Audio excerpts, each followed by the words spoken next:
Kain tayo. Kain na. Unang subo. Masarap. Itlog at siyempre, hindi mawala yung masarap na sibuyas.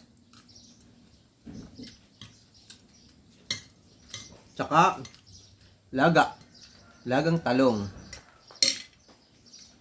Talong.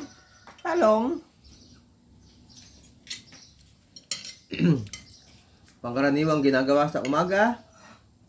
Eto. Kumain ng masarap na agahan o almusal. Mamay, kain na. Maagang magta-tiles. Dapat hindi pa naula, maghahalo ng buhangin at saka semento. Gagawa tayo ng raw vlog para mapakita natin kung anong mga ginagawa natin. Paglipat natin sa kabilang bahay, bibili tayo ng pulang bigas. Busy. Namimiss ko na yung pulang bigas.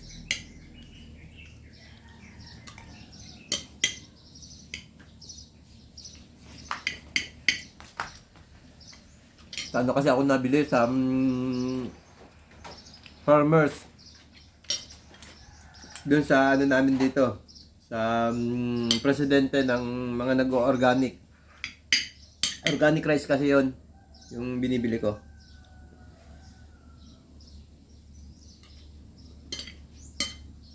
At isa pa, hindi din ako nakakapagtanim na muna ngayon ng gulay. Na binibili na lang ito sa palengke, sa talipapa. Busy.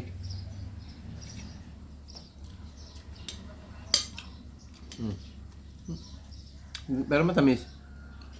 Matamis ang talong. May ano siya, may uod. Kumakain ba kayo na may uod na talong? Iba namimili pagka may uod, hindi bibilhin. Ako pagpakit lang yung talong, pero pag may butas yan, okay lang bilhin. Dahil lang ko, pinasok ng uod dyan, ibig sabihin, mahina yung chemical, mahina yung spray, yung insecticide.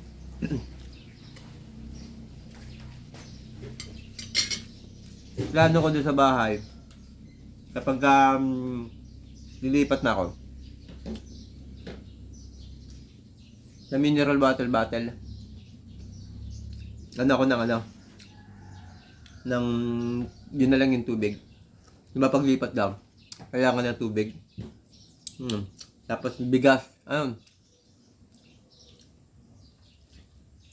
lang, gawa na lang ako ng jar na maliit. Para hindi masyadong kalat-kalat. Pag para ilang araw na lang naka-display pa yan. Sa maliit na table, sa side table. Tapos, ang mga kailangan nata, coins. Yung mga pamahiin. May coins pa. Tapos may asin. Puro sa garapon ko lang lalagay yan.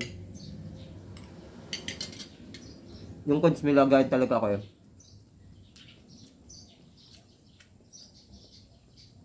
May additional ako. Gulay na lalagay ko sa jar, mga gulay-gulay, layer. Additional yun, bakit wala masama? Kasi pagpasok natin doon, maganda yung nutrition. Nutrition naman ang kailangan ng katawan ng tao.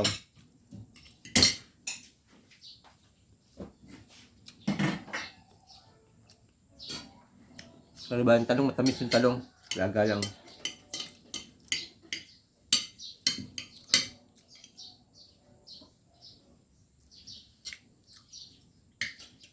So vlog natin yung clip lang. Tapusin ko lang pagkain. Tapos gawa tayong ibang mga clip sa mga ginagawa natin. Sige. Yun mga idol. Kailangan ko mag-prepare ng buhangin at saka ng semento para sa dry pack ng paggagawa ko ng ng tiles. Dito tayo kukuha ng buhangin.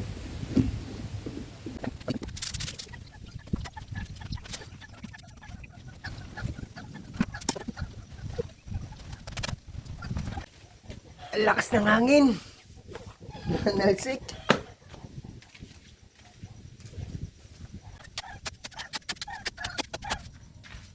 Magbibis muna tayo ng pantrabaho. Wait.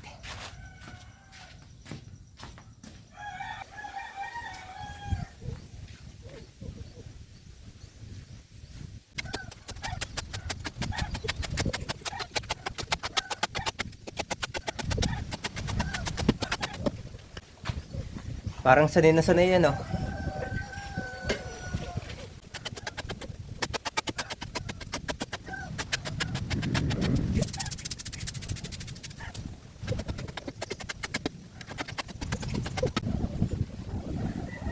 Idol dry pack.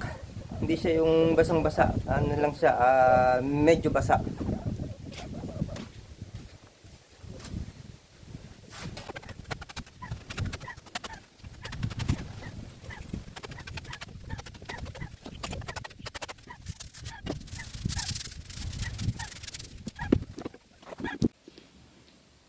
Yun. Wait lang. Idol, medyo nanghina ako sa paghahalo.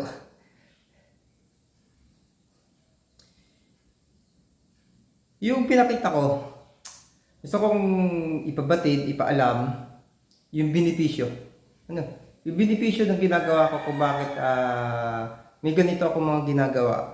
Unang-una, syempre, about the money. Hindi ako gagastos, hindi ako babayad. Pero may risk yun. Ano, may risk yun, malaki ang risk nun. Ang risk nun, hindi ko alam yung procedure na ginagawa ko. Ang risk nun, pwedeng mas malaki ang mawala sa akin kapag mali yung nagawa ko.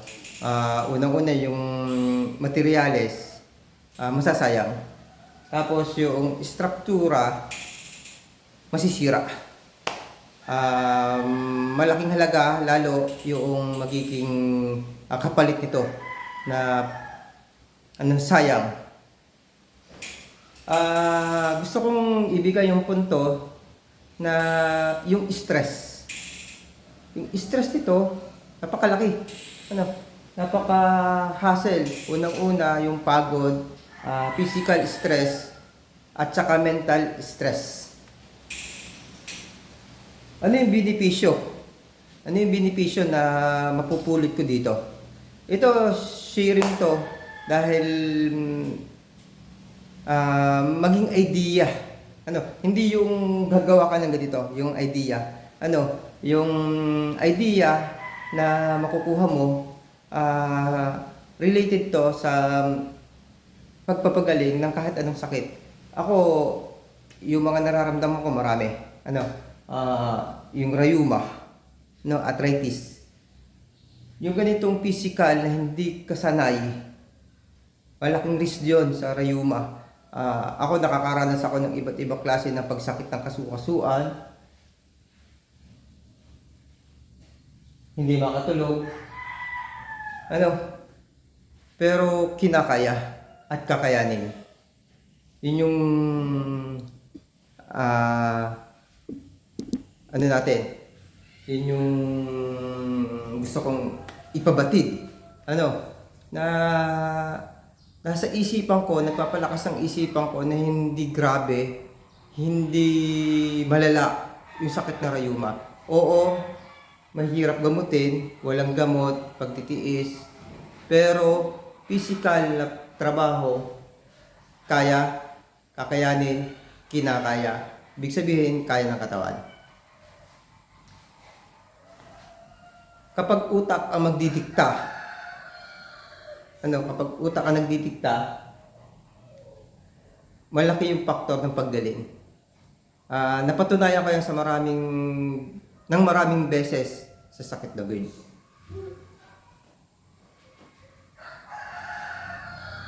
At patuloy kong pinapatunayan. Sa GERD, stress yung kalaban. physical, mental stress na kinakaharap ko dito kasi sabi ko nga may risk.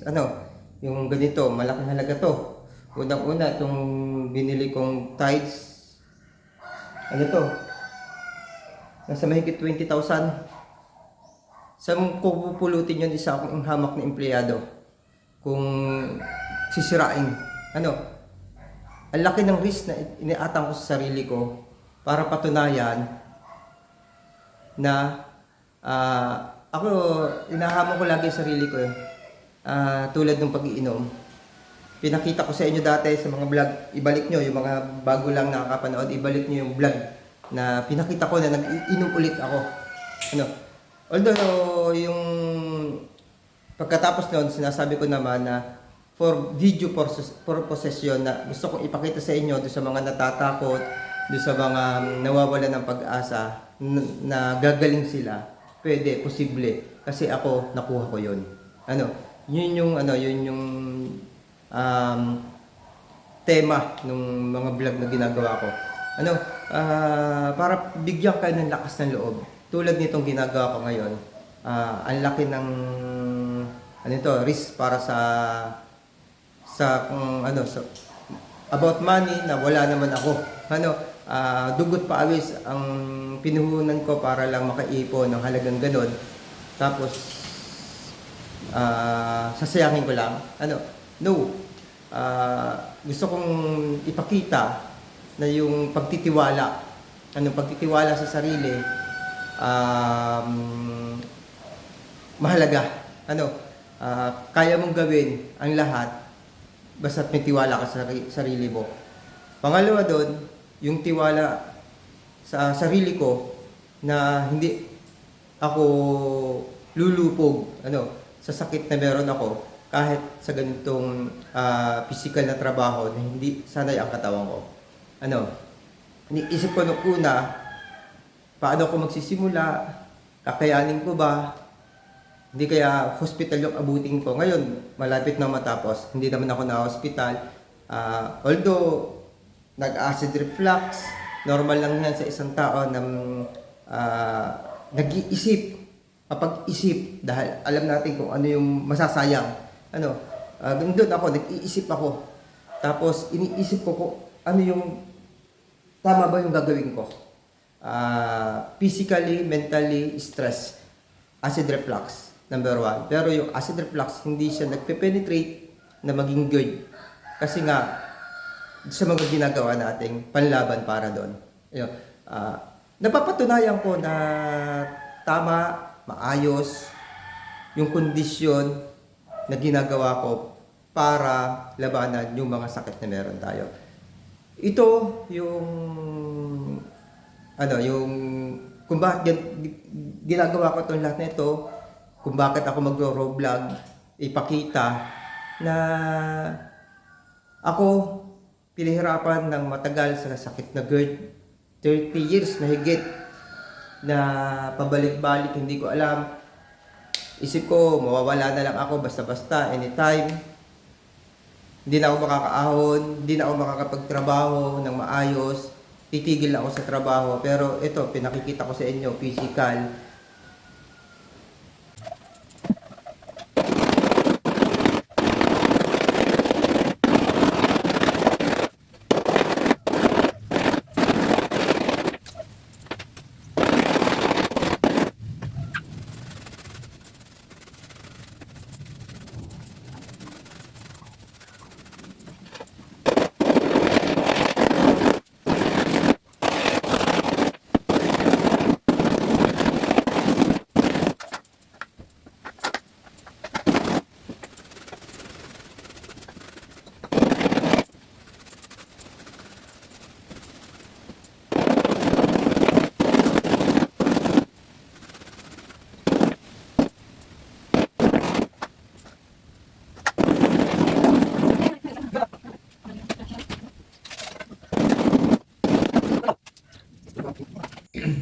Idol, continue tayo dun sa ating raw vlog.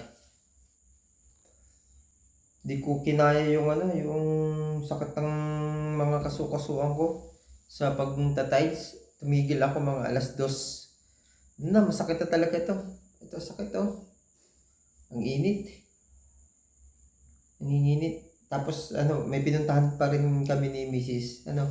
Kasi nga Lunes bukas, kailangan may mga gamit sa bahay na kailangan bilhin. Tapos yung gagamitin sa pagpasok, yung mga mga gamit ng mga bata kasi start ulit ng pasukan. Yung pala kagandahan ng raw vlog, pag may nababasa ka, may naano ka, pwede mong may continuous, may sama mo na lang doon sa vlog na ginagawa natin. Yan, to. Sagutin natin. Sasagutin ko yung yung tanong, yung question doon sa...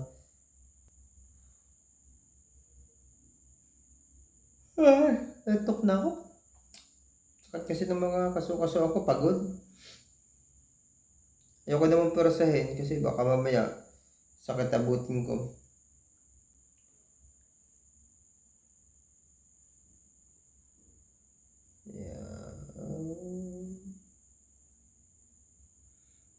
Yan.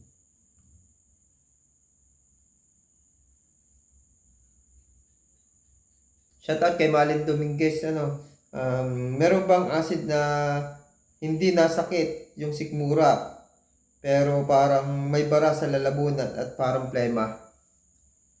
Sino nakaranas nito? Ano yan? Kala mo hindi ka acid ano tawag ito?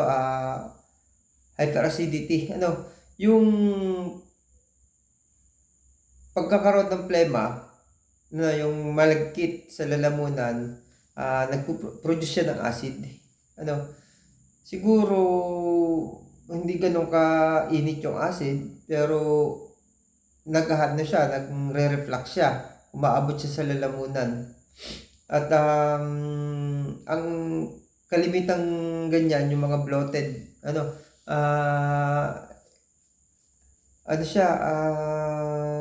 parang busog ka, parang yung kinain mo ay nakabara sa lalamunan.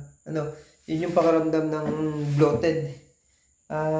Yun yung pwede kong isagot dito kasi ayon sa karanasan ko, ganun yung mga nararamdaman ko, nararanasan ko.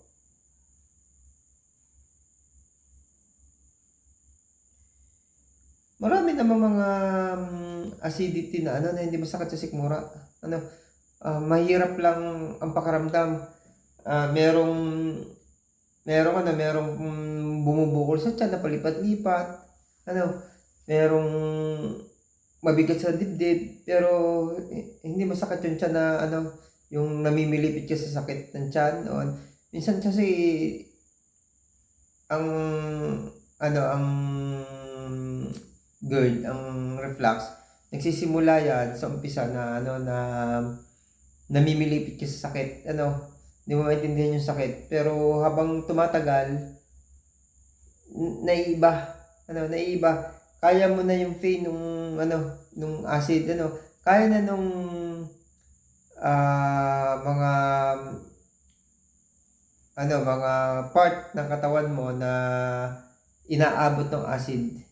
Kung saan naman nakakaabot yung acid, kaya na nila yung init. At hindi na siya nagbibigay ng burning sensation, minsan ng hapdi, burning sensation siya pero hindi hapdi, pero may ibang reaction. Yung bang hindi mapakalay, parang may something nakakaiba, katulad nga sinabi nito na parang yung lalamunan ay parang may plema, na yun yung plema na kahit idahak mo, kahit pilitin mong ilabas, hindi siya lalabas.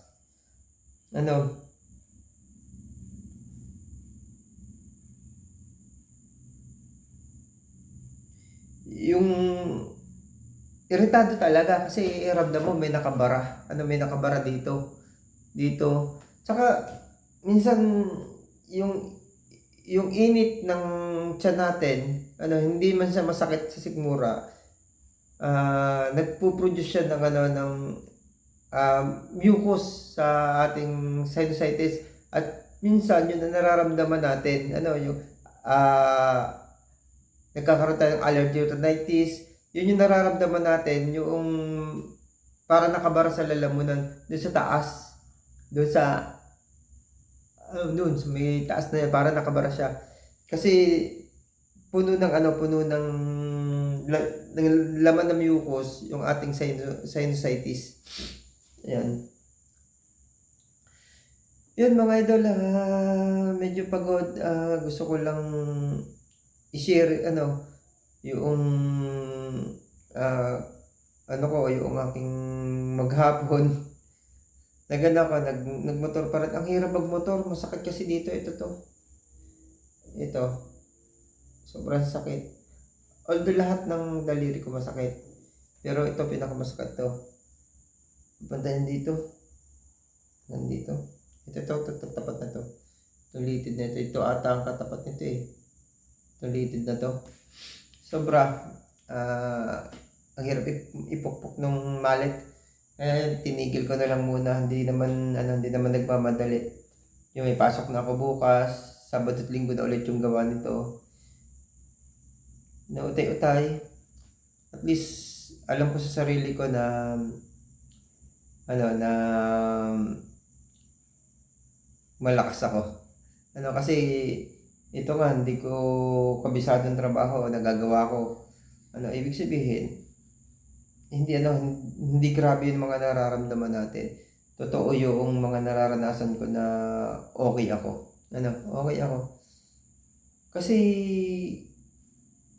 challenge to sa akin eh. Niisip ko kasi na, di ba, yung paggaling ko. Yung paggaling ko? Iniisip ko kung talaga bang magaling na talaga ako. Baka hindi naman bumabalik lang, hindi lang umuulit, pero mamaya andyan na naman.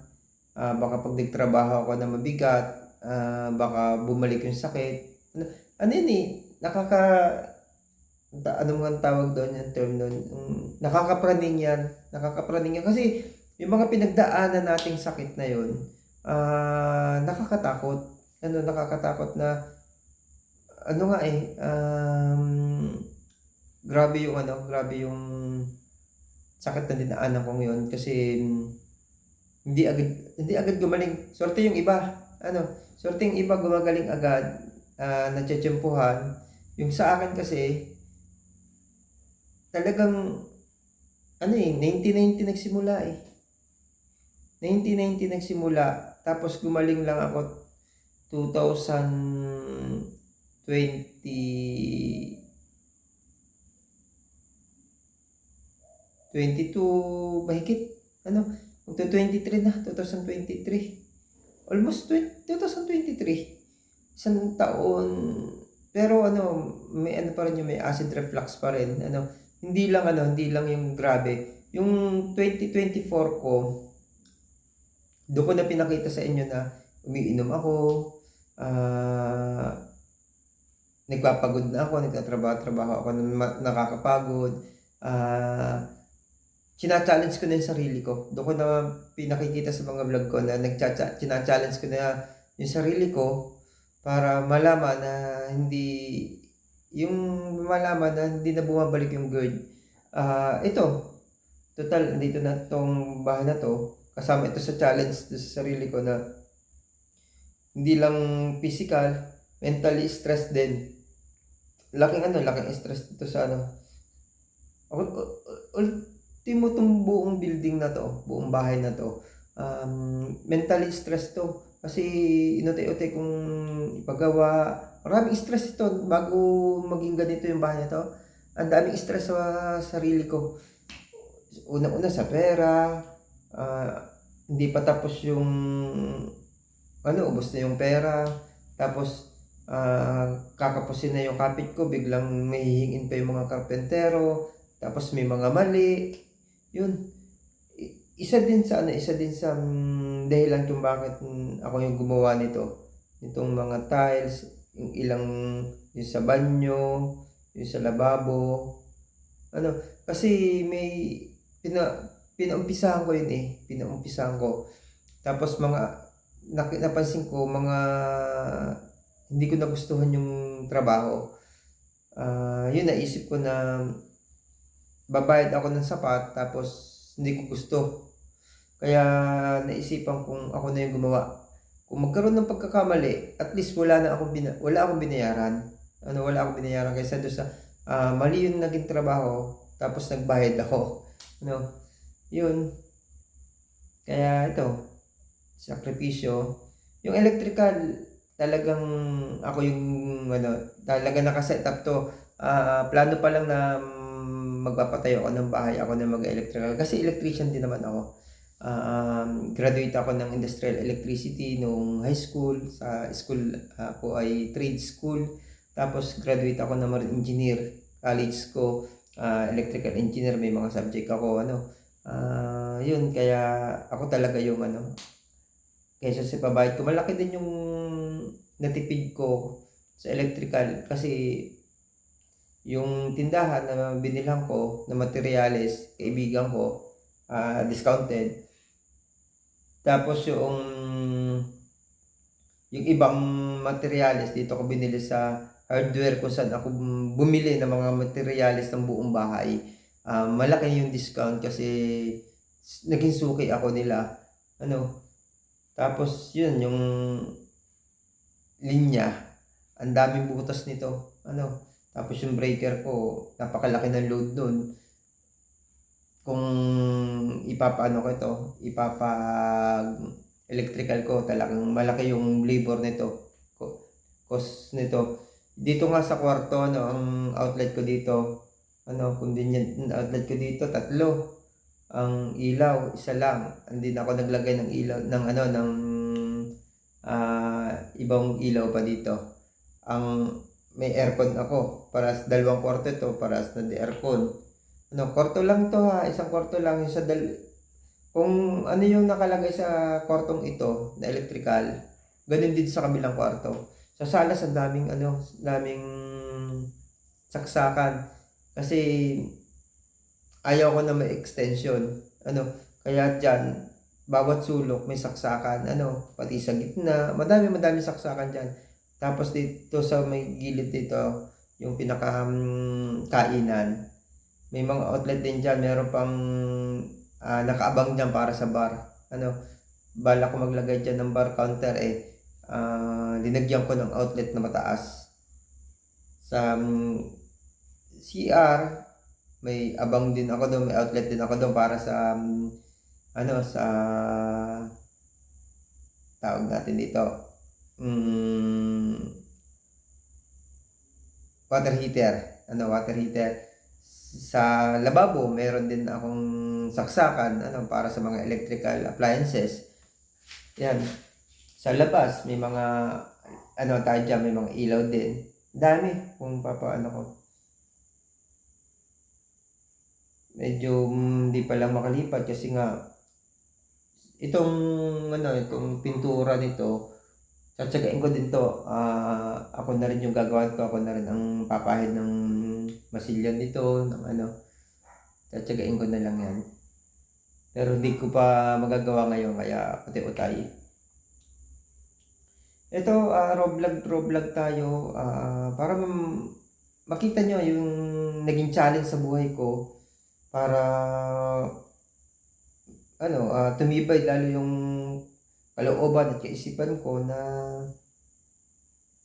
hindi biro itong mga ginagawa ko ngayon, bukod pa sa pang araw-araw na trabaho sa opisina. Hindi biro ito, lalo na nung nasa abroad si Mrs. Ako naging tatay, ako ang naging nanay ng aking mga anak, solo. Problema ng mga bata sa eskwelahan, lahat problema sa bahay, gawain bahay, ako lahat. Talagang kita ko na maayos na ako. Talaga yung sinasabi ko sa inyo na naging okay ako, gumaling ako. Talagang yung mga nahinaan ng loob na parang wala na, kasi talaga namang iisipin mong wala kang pag-asang gumaling. Pagka naranasan mo yung sakit na yun, yung sakit natin, huwag kayong mawalan ng pag-asa. Kasi ako, kala ko hindi din ako gagaling. Pero yun nga, nag-challenge ako sa sarili ko na kung ano-ano nagagawa ko ng hindi bumabalik yung sakit. Although merong reflux, normal naman sa tao talaga yung may reflux. Pero ang kagandahan, hindi siya nagiging GERD. Ang mahirap kasi sa atin yung GERD, yung tuloy-tuloy. Kapag umatake yung acid reflux, hindi na mapigil, tuloy-tuloy na. Yun ang mahirap. Ikukwento ko sa susunod na mga vlog yung hirap ng kung bakit hindi tayo gumagaling. Kasi na-realize ko kung bakit tayo hindi gumagaling. Kasi ako, kung ginawa ko na agad itong mga ganitong ginagawa ko, hindi tatagal yung sakit ng GERD.